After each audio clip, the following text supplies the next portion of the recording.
निवडणुका जवळ आल्या की राज ठाकरे आणि उद्धव ठाकरे एकत्र येणार का असा प्रश्न नेहमी विचारला जातोय. या प्रश्नाचं सरळ आणि स्पष्ट उत्तर आपल्याला कधीच मिळत नाही. परंतु यंदाच्या निवडणुकीत महाराष्ट्रातील प्रादेशिक पक्षांचा अक्षरशः सुपडा साफ झालाय. दुसऱ्या बाजूला झारखंडमधील प्रादेशिक पक्ष झारखंड मुक्ती मोर्चानं भाजपसारख्या बड्या पक्षाला आव्हान देत जबरदस्त विजय मिळवलाय. मात्र महाराष्ट्रात हे शक्य झालं नाही.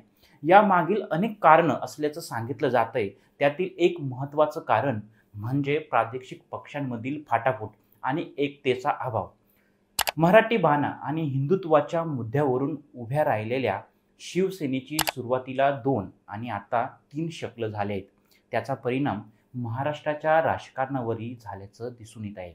जय पराजयाचं विश्लेषण सुरू झालंय. त्यात पुन्हा ठाकरे बंधू एकत्र येणार का या प्रश्नानं डोकं वर काढलंय. त्यामुळे खरंच असं घडणार का? राज ठाकरे आणि उद्धव ठाकरे एकत्र आल्यास महाराष्ट्रात खळबळ उडेल का? त्याचाच हा आढावा. नमस्कार, मी हरिचंद्र पवार आणि तुम्ही पाहत आहात पॉलिटिकल महाराष्ट्र. दोन्ही भावांमध्ये मतभेद झाले आणि राज ठाकरे यांनी मातोश्री सोडली.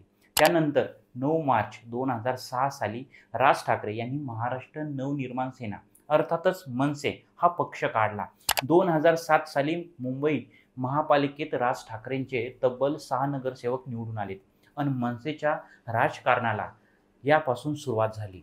2009च्या विधानसभा निवडणुकीत मनसेचे 13 आमदार निवडून आलेत.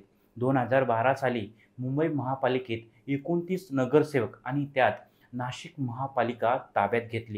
2014 आणि 2019च्या विधानसभा निवडणुकीत 1 आमदार आणि 2024च्या विधानसभा निवडणुकीत 125 उमेदवार असूनही एकही आमदार निवडून आला नाही.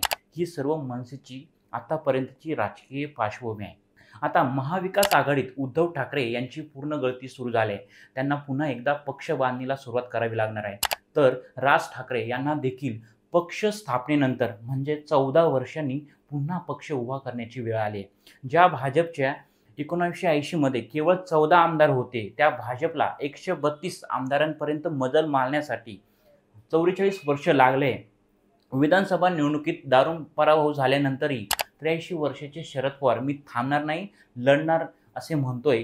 मग राज ठाकरे आणि उद्धव ठाकरे यांच्यात आडगाठी कशासाठी असा सवाल या निमित्ताने लोकांकडून उपस्थित केला जातोय. राजकारणात कधीच कोणी संपत नसतो. तसेच अशक्य ते शक्य करून दाखवण्याचा खेळ म्हणजे हा राजकारण असंही म्हटलं जातंय.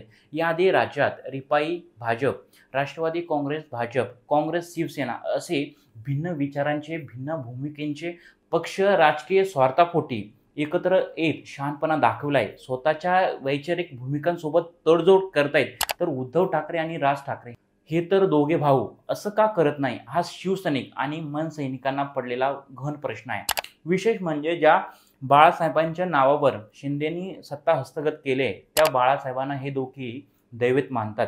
त्यामुळे हे दोघे एकत्र आले तर त्याचा फायदा होईल की नाही माहीत नाही, पण राज्याच्या राजकारणाची वेगळी दिशा नक्की मिळेल असा विश्वास देखील लोकांना वाटू लागलाय. लोकसभा गेली, विधानसभा गेली, आता राज्यात महापालिका निवडणुकांचा बिगुल वाजणार आहे. यात उद्धव ठाकरे आणि राज ठाकरे यांनी एकत्र निवडणुका लढल्या तर दोघांनाही फायदा होईल असे अनेकांचं मत आहे.